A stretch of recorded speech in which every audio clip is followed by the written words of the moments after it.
j'espère que vous allez bien. Je suis un citoyen. Aujourd'hui, nous intervenons sur le coup d'État au Niger et la probable action de la CEDEAO. Il faut que les gens comprennent une chose. Aussi insensé ou incompréhensible que cela puisse paraître, un coup d'État révèle forcément un malaise. Ce malaise ne doit pas être ignoré. Un coup d'État n'est pas à cautionner, mais quand les enfants d'une nation décident de rentrer en rébellion, c'est qu'ils ont raison vitale.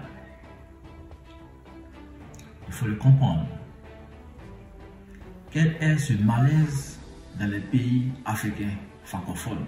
Pourquoi, après chaque coup d'État militaire, la première action engagée est la rupture de la coopération française?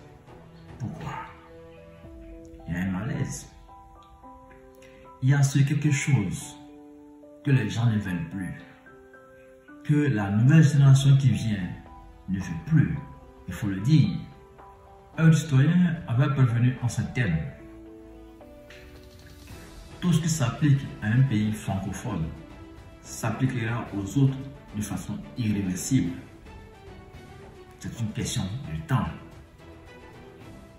Le temps nous donne raison. Nous avons pu constater dans cette période des coups d'État successifs dans les pays africains francophones. Les pays africains francophones ont quelque chose en commun. La paternisation du pouvoir par nos dirigeants, la présence des bases militaires et la coopération économique et militaire foireuse française. Il faut le dire, la CEDEAO décide d'intervenir militairement pour restaurer l'ordre constitutionnel. A-t-elle identifié ce malaise?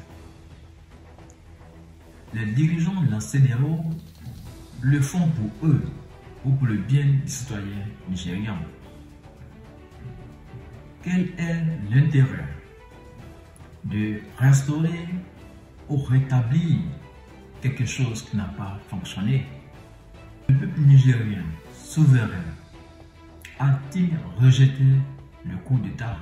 Des sanctions antinomiques et impopulaires.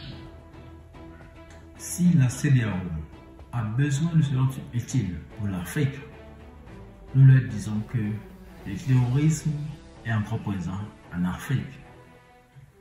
Qu'elle montre aux Africains de quoi elle est capable. Il y a quelque chose qui est en train de prendre forme dans les pays africains francophones. Que les partisans du néocolonialisme et impérialistes adeptes de la vieille pratique héritée de la colonisation refusent d'admettre, mais qui finiront par comprendre. Il s'agit de la défranchisation militaire, pourquoi pas économique, de l'Afrique. L'Afrique doit progresser. Pour progresser, il ne faut pas répéter l'histoire, mais en produire une nouvelle. Il faut ajouter à l'héritage que nos ancêtres nous ont laissé.